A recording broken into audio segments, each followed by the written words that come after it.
सुनो ना। तो पहली क्लास में समीकरण नंबर 1 दिया था उसे ना। उसके आगे चलते हैं। एक मिनट।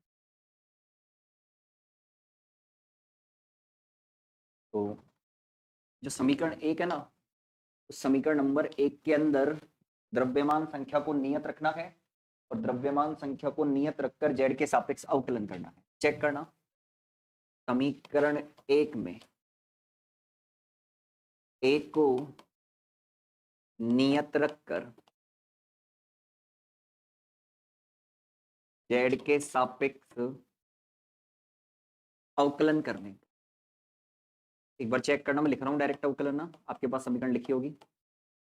ए नियत रखना है और जेड के सापेक्ष अवकलन करना। ये हो जाएगा डेल एम बट्टा डेल जेड, है ना। नियत क्या है? ए नियत है। ए बराबर नियत लिख देते। तो पहली स्टेप क्या थी उसके अंदर? ए अल्फा। ए नियत है, 0 हो जाएगा। फिर है जेड बीटा, जेड का 1 हो जाएगा, क्या बचेगा? केवल बीटा। फिर इसके बाद में है प्लस जेड स्क्वायर गामा, ये हो जाएगा 2z गामा। आगे का क्या हो जाएगा? 0 हो जाएगा। ठीक है, चेक करना।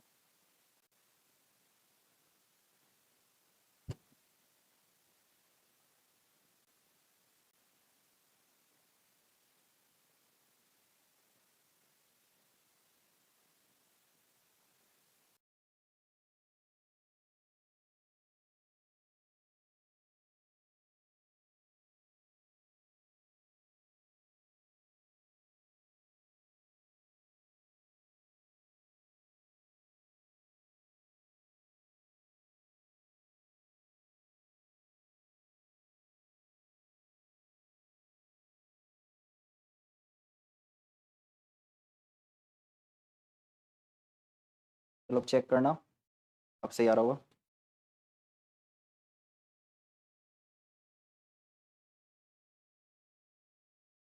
ठीक है, हाँ जी। देखो, तो जो पिछला जो वक्र बनाया था अपन ने परवलय वाला, उसके अंदर चेक करना कुछ ऐसी स्थिति थी।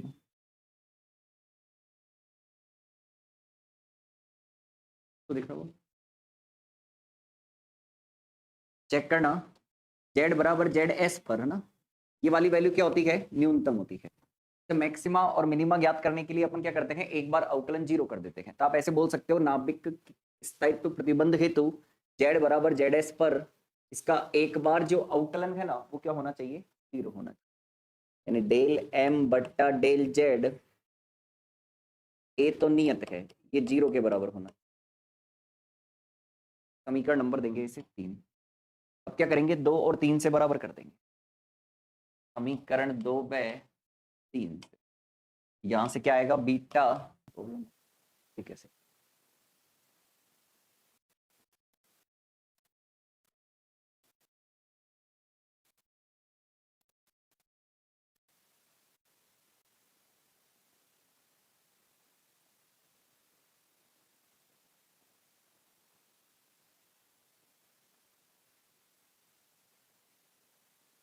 अब चेक करना हमारी आवाज।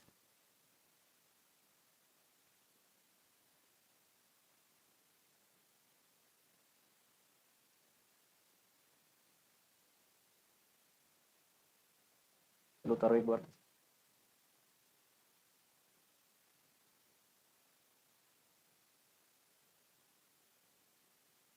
अब चेक करना, अब नहीं अटकेगी।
अब इसमें अपन मान रखेंगे किसका,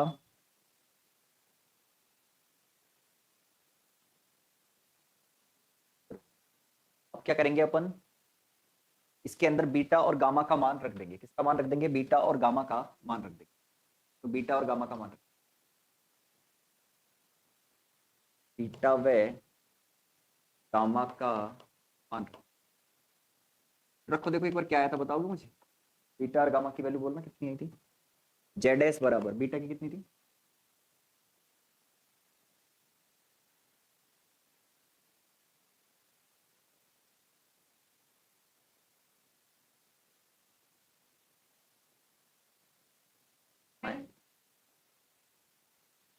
नीचे डिवाइड के अंदर है 2, गामा की वैल्यू कितनी थी,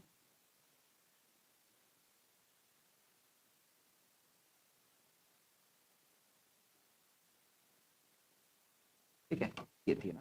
अब इसके अंदर अपन मान रखते थे, एम एच के मान क्या होते हैं, ये याद रखने के, एम एच का मान, एम एन का मान, ए सी का मान और ए का, ये वैल्यू रखेंगे इसके अंदर, सोल्व करते हैं। चलो एम एच का मान होता है 1.0078 AMU ना। हाँ वापस एक बार तो बता देंगे, पहले उतार लो, 1.0078 AMU। एम एन की वैल्यू होती है 1.0087 AMU। ए सी की वैल्यू होती है 0.595 AMU। वो न्यूमेरिकल आता है ना जब तो ये वैल्यू देता है वो ना, और यहाँ आपको इस डेरिवेशन के लिए तो चार वैल्यू आपको याद ही करनी पड़ेगी ना। इसकी वैल्यू होती है, ये सारे मान इसके अंदर रखकर इसे क्या करेंगे, सोल्व करें। और अपन को सोल्व नहीं करना, मैं डायरेक्ट आंसर लिखूंगा, वही याद करना है। अपन को मान रखकर सोल्व नहीं करना। हाँ एक बार और बता देंगे, आप वेट करो ना। इसकी सारी वैल्यू रखोगे ना, तो ये सारी वैल्यू रखने के बाद में जेड एस, सारी वैल्यू रखने के बाद में जेड एस आता है ए प्लस 0.008 ए की पावर 2/3 डिवाइड के अंदर 1.98 0.016 ए की पावर 2/3 सोल्व करते हैं तो ये आता है A/1। ये हमें तो ये याद होना चाहिए, A/2 आता है। ये मान रखकर अपन सोल्व करते हैं ना इसे, आंसर A/2 आता है ना।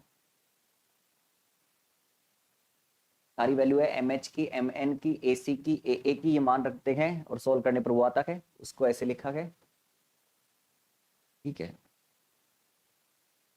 क्योंकि एक के अंदर जो जुड़ रहा है ना 0.0008 से मल्टीप्लाई होकर जुड़ रहा है, तो बहुत छोटा अंक है, इसलिए उसको अपन ने क्या कर दिया, नेगलेक्ट। और 1.98 के अंदर भी जो जुड़ रहा है वो भी 0.016 है, वो भी छोटा अंक है, और ए है ये ना।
लिख लिया, चले आगे लिखना।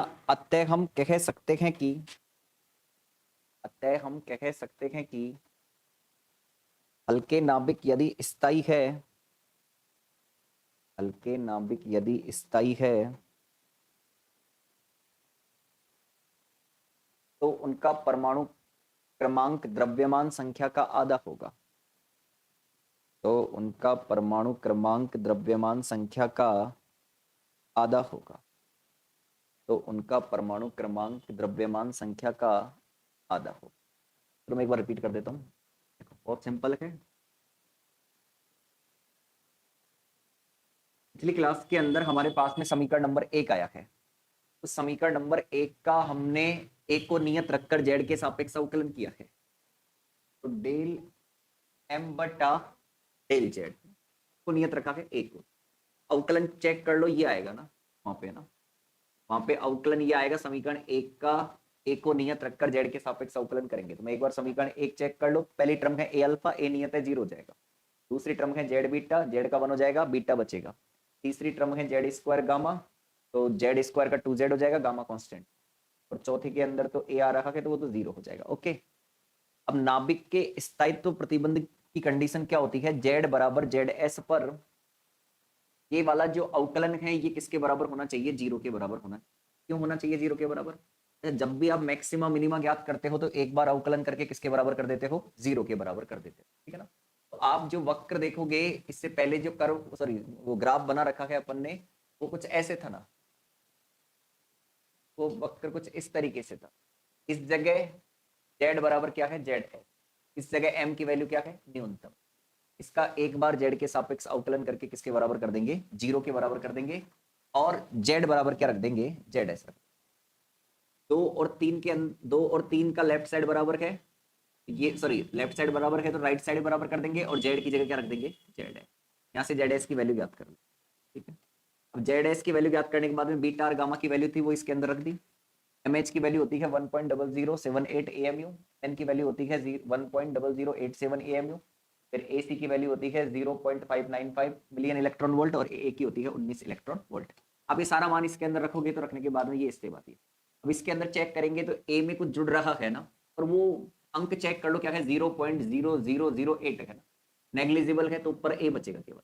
नीचे भी 1.98 के अंदर कुछ जुड़ रहा है, पर ये भी 0.016 है ना, 0.016 ये भी छोटा अंक है ना, 1.98 बचेगा। 1.98 को 2 के बराबर मान लिया, तो जेड एस बराबर क्या कह दिया अपन ने? a/2, ठीक है। ये इसकी क्या थी? कैलकुलेशन थी। ये इसकी क्या है? कैलकुलेशन है। अब इसके अंदर हेडिंग लगाओ पहली, विषम समभारिक। विषम समभारिक, विषम समभारिक, विषम समभारिक। लिखो इसमें एक लाइन।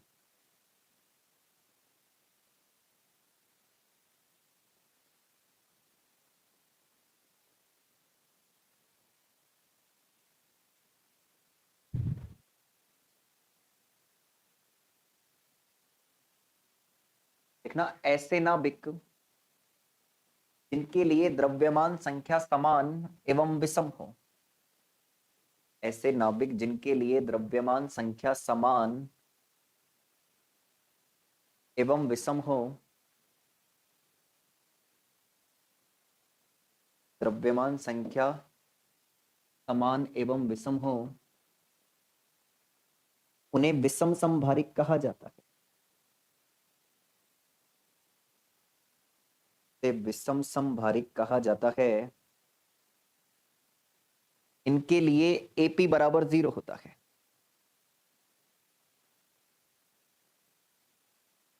इनके लिए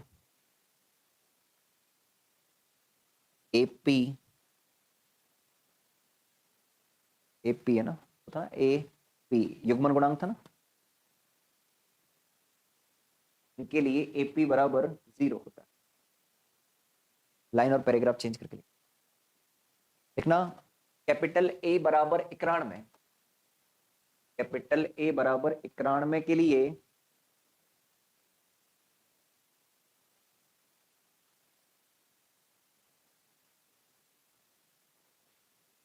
कैपिटल ए बराबर 91 के लिए हमें एक श्रेणी प्राप्त होती है। हमें एक श्रेणी प्राप्त होती है जिसमें जिसमें जेड आर का द्रव्यमान सबसे कम होता है।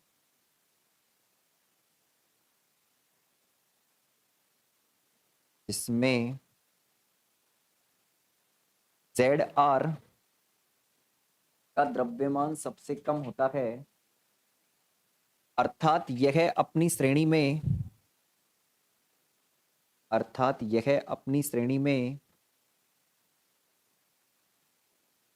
सबसे अधिक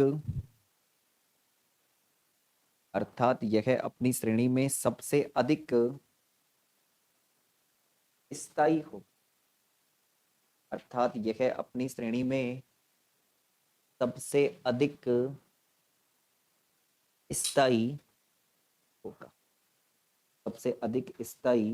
होगा। ठीक है, अब एक चीज समझना ना, देखो ना काम की बात क्या है इसके अंदर।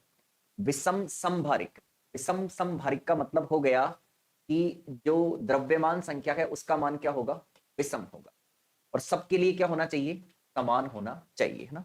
सबके लिए समान होना चाहिए और क्या होना चाहिए, विषम होना चाहिए, उन्हें अपन कहते हैं विषम समभारिक। अच्छा, इनके लिए एपी बराबर कितना होता है, 0 होता है। अब क्या है, आपकी किताब के अंदर तो श्रेणी बना रखी है ना, अपन भी श्रेणी बनाएंगे, और वहां ये नहीं बता रखी कि किसके लिए अपन ने श्रेणी बनाई है। अपन एग्जाम्पल ले रखे हैं a बराबर 91, इसके लिए अपन क्या बनाते हैं, एक श्रेणी तैयार करते हैं ना। अब सुनो, इसकी जो श्रेणी होती है, अब आवर्त सारणी चेक करोगे, आवर्त सारणी को चेक करने के बाद में आपको ये पता चलेगा, पहले मैं बना रहा हूं ना, चेक करना। कुछ ऐसे बनती है,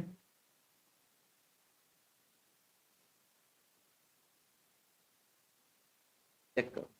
इधर है m a कोमा z, और इधर होता है हमारे पास में z। ठीक है, अच्छा हमने पिछला जो वक्र बनाया था वो कैसा बना था, परवलय इस तरह। ठीक है, और ये वाली जो जगह है, इस जगह अपन क्या कहते हैं, m का मान क्या होता है, सबसे कम होता है। इस जगह m का मान क्या होता है, सबसे कम होता है। और जहां वैल्यू कम होती है वहीं स्टेबिलिटी भी क्या होती है, ज्यादा होती है। इस जगह द्रव्यमान क्या होता है, कम होता है, इस जगह ही स्टेबिलिटी क्या होती है, ज्यादा होती है। ये कौन सी जगह है, z बराबर z एस, इधर होता है z बराबर z एस। आप इसको कैसे लिखते हो, m a कोमा z की जगह क्या लिख देते हो, z। यही वक्र बना था। अब अपन को क्या लेना है, a बराबर क्या करना है, लेना है इसके अंदर विषम संभारिक है ना। तो विषम संभारिक के लिए a का मान क्या होता है, विषम होता है। ओके, और समान भी होता है। अच्छा, समान होने का मतलब क्या हो गया, मतलब कि इस वक्र पर मैं जितने भी परमाणु रखूंगा, इस वक्र पर जितने भी तत्व आएंगे अपने आवर्त सारणी के, उन सब के लिए एक का मान क्या रहेगा, एक तो विषम रहेगा और एक क्या रहेगा, समान रहेगा। द्रव्यमान संख्या सबकी क्या होगी, समान होगी। अच्छा, द्रव्यमान संख्या सबकी समान कहां होती है, मैं आपको याद दिलाता हूं। देखो, हमने एक एग्जाम्पल दिया था, एक तो होता है बीटा प्लस 6, ये समझना पहले, ये काम का है। एक होता है बीटा माइनस 6। अच्छा, इसमें इलेक्ट्रॉन उत्सर्जित होता है और इसमें पॉजिट्रॉन, कुछ ऐसे कहते हो आप ना। आओ देखो, हमारा मूल नाभिक क्या होता है, ZXA। अब यदि यहां से इलेक्ट्रॉन उत्सर्जित होता है -1e0, तो आप क्या कहते हो, परमाणु क्रमांक 1 बढ़ गया, पर द्रव्यमान संख्या हमारी क्या रहती है, नियत रहती है। चेक करो, यहां भी द्रव्यमान संख्या 1 है और यहां भी द्रव्यमान संख्या 1 है। बस केवल क्या चेंज हो गया, हमारा परमाणु क्रमांक चेंज हो गया। अब यहां जो अपन वक्र बनाते हैं, इस वक्र के अंदर मैं जितने भी तत्व यहां रखूंगा आवर्त सारणी के, उन सभी तत्व के लिए एक तो ए क्या होगा, विषम होगा। और मैंने अभी बोल दिया ए का मान कितना होगा, 91। 91 क्या है, विषम संख्या है। 91 विषम संख्या है, तो ए का मान 91 होगा और एक क्या होगा, विषम होगा। अच्छा सुनो, अब ऐसा बोल सकते हो आप कि जैसे मान लो आपके पास में कोई नाभिक है और वो है आपके पास में ZX है ना, कुछ इस तरीके से है ना। अब द्रव्यमान संख्या परिवर्तित ना हो तो परमाणु क्रमांक तो परिवर्तित हो सकता है ना। और परमाणु क्रमांक परिवर्तित कैसे होता है, अगर इलेक्ट्रॉन उत्सर्जित हो रहा है तो परमाणु क्रमांक 1 क्या हो जाता है, बढ़ जाता है। यानी मैं ऐसे कहूं कि यदि बीटा माइनस कण का उत्सर्जन हो रहा है, परमाणु क्रमांक क्या होता है, बढ़ता है। और अगर मैं कहूं कि बीटा प्लस कण का उत्सर्जन हो रहा है, तो फिर परमाणु क्रमांक क्या होता है, 1 घट रहा है। तो इसके अंदर क्या होगा, द्रव्यमान संख्या अपरिवर्तित रहनी चाहिए हमारी, और परमाणु क्रमांक चेंज होते जाएंगे ना। और द्रव्यमान संख्या क्या रहनी चाहिए, हमारी नियत। तो द्रव्यमान संख्या नियत बनी रहे और परमाणु क्रमांक चेंज होता रहे, इसके लिए क्या होते हैं, बीटा -6 होता है और बीटा +6 होता है। यानी इलेक्ट्रॉन और पॉजिट्रॉन के क्या होते हैं, उत्सर्जन होते हैं। अब जो एग्जाम्पल लिया है, वो एग्जाम्पल लिया है अपन ने ए बराबर 91 वाला, और क्या लिया है मैंने, विषम वाला लिया। क्या लिया है, विषम। अच्छा सुनो, अभी मैंने इसके लिए कहा है कि जो यहां इस जगह जो परमाणु आता है ना, इस जगह जो भी तत्व आएगा वो कौन सा आएगा, ZR आएगा। इस जेड आर के लिए अपन बात करें तो ए का मान कितना होता है 91 होता है, ठीक है ना, कितना होता है 91। अब आप आवर्त सारणी की जो टेबल देखना उसके अंदर ये सारी की सारी चीजें चेक कर लेना। अच्छा सुनो, अब क्या होने वाला है, अब यहां पे मैं इसका जो ग्राफ है उसके अंदर एक चीज वो कर देता हूं मेंशन। इधर सबसे पहले है, ये तो जेड आर हो गया ना, इधर है के आर। पहले मैं लिख रहा हूं तत्व ना कौन कौन से आते हैं आवर्त। ये आता है आर बी, ये आता है एस आर, सुनो ये आता है वाई। बताता हूं यहाँ पे क्या क्या हुआ है ना, इधर आता है एन बी, इधर आता है, अच्छा सुनो, जब आप के आर से आर बी की तरफ जाते हो तो बीटा माइनस उत्सर्जन होता है। तो सुनो, जब आप यहां से यहां आते हो तो बीटा माइनस उत्सर्जन होता है, यहां से यहां आते हो तो भी बीटा माइनस उत्सर्जन होता है, यहां से यहां आते हो तो भी बीटा माइनस उत्सर्जन होता है, यहां से यहां आते हो तो भी बीटा माइनस उत्सर्जन होता है, यहां से यहां आते हैं तो बीटा प्लस उत्सर्जन होता है, यहां से यहां आते हैं तो बीटा प्लस उत्सर्जन होता है। अच्छा, बीटा प्लस उत्सर्जन होगा जब तो परमाणु क्रमांक क्या होगा, घटेगा, और बीटा माइनस उत्सर्जन होगा तो परमाणु क्रमांक क्या होगा आपका, बढ़ेगा। ठीक है, यानी इस अवस्था में अगर मैं कह रहा हूं कि बीटा माइनस उत्सर्जन हुआ है, ये सुनो, बीटा माइनस उत्सर्जन, beta minus, beta minus, beta minus, इधर लिखूंगा बीटा प्लस और बीटा प्लस। अच्छा सुनो, जब भी बीटा माइनस और बीटा प्लस कण का उत्सर्जन होता है तो द्रव्यमान संख्या क्या रहती है, अपरिवर्तित। कितनी रहती है, अपरिवर्तित रहती है। तो अब यहां पर अगर आप इस ग्राफ को देखो और मैं आपसे पूछूं कि इसके अंदर सबसे ज्यादा स्थायी कौन है, जेड आर क्या है, स्थायी है। और ये वाले जो K R R B S R Y N B M O है, ये क्या करते हैं, ये वाले तो बीटा माइनस उत्सर्जन करते हैं और ये वाले क्या करते हैं, बीटा प्लस उत्सर्जन करते हैं। बीटा माइनस और बीटा प्लस उत्सर्जन के अंदर क्या होता है, आपका परमाणु क्रमांक होता है वो तो चेंज हो जाता है और द्रव्यमान संख्या क्या रहती है, अपरिवर्तित। यहां द्रव्यमान संख्या क्या है, विषम है, द्रव्यमान संख्या क्या है, समान है।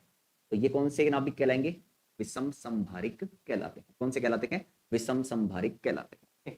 अब एक काम करना, लाइन लिखो, ये मैंने a बराबर 91 के लिए हमें एक श्रेणी प्राप्त होती है इसमें जेड आर का द्रव्यमान सबसे कम होता है, अर्थात यह अपनी श्रेणी में सबसे अधिक क्या होता है, स्थायी होगा। ठीक है, ये बना लो, ऐसे कैसे, ये ऐसे कैसे बना, एम एच का मतलब है हाइड्रोजन परमाणु का द्रव्यमान।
चले गए,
लिखो, लिखना यहां के आर से जेड आर तक आने के लिए, यहां के आर से जेड आर तक आने के लिए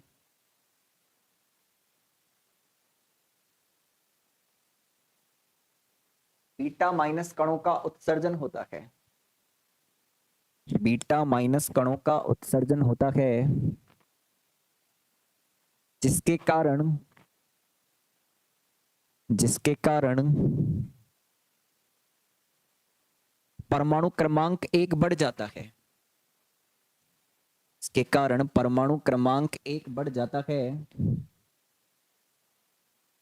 परंतु द्रव्यमान संख्या में कोई परिवर्तन नहीं होता है, परंतु द्रव्यमान संख्या में कोई परिवर्तन नहीं होता है, परंतु द्रव्यमान संख्या में कोई परिवर्तन नहीं होता है। आगे लिखो, यहां लाइन चेंज करके ना, लाइन चेंज करके लिखना, यहां MO से ZR तक आने के लिए, यहां MO से ZR तक आने के लिए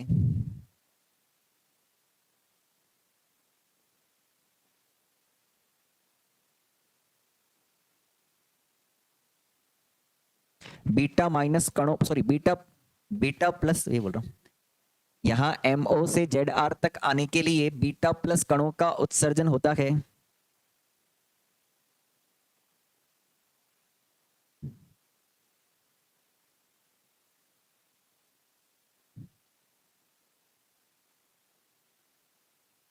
अतः परमाणु क्रमांक 1 कम हो जाएगा,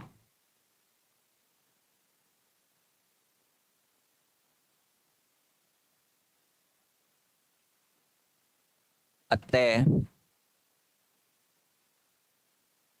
परमाणु क्रमांक 1 कम हो जाएगा, परंतु द्रव्यमान संख्या में कोई परिवर्तन नहीं होगा,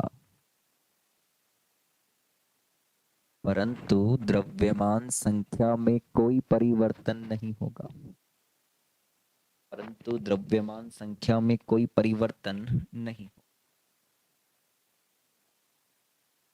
परंतु द्रव्यमान संख्या में कोई परिवर्तन नहीं होगा। आगे चले, अब देखो, अब कैलकुलेशन करना, ध्यान दो, हम जानते हैं कि MA, Z, तो ये क्या था, बोलो फटाफट इसका मान, याद किया था ना, कल का पहला समीकरण क्या था,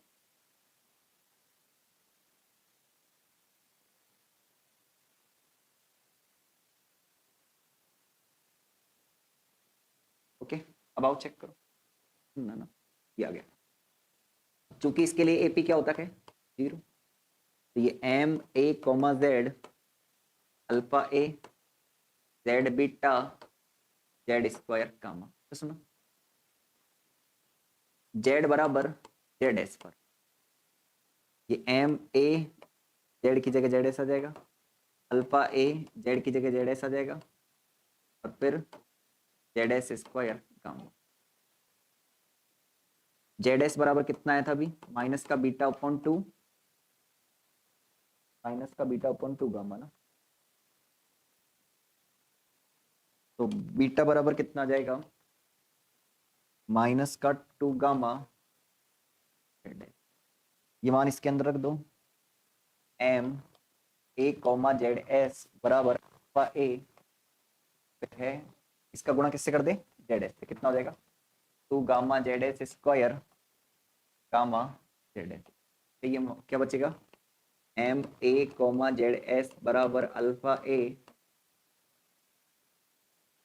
समीकरण नंबर दे देंगे अभी, नहीं कुछ कर लो पहले कैलकुलेशन,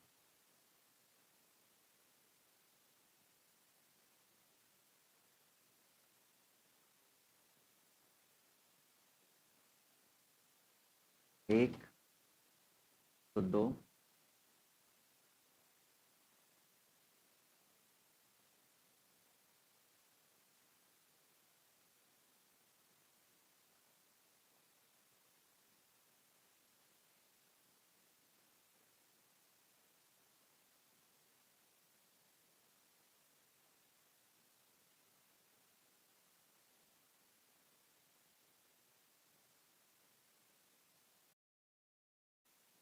इसके बाद में आपको एक काम करना है, करो देखो आप ही करो।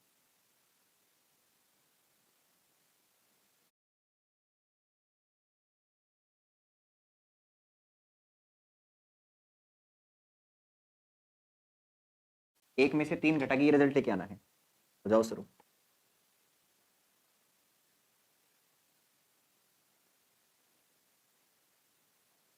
एक में से 3 घटाना है और ये लेके आना है। हाँ, जेड माइनस जेड एस का करो सोल्व। एक में से 3 घटाना है और ये रिजल्ट लेके आना है, तो इसको फिर 4 दे देंगे। एक में से 3 घटा कर ये रिजल्ट लिया।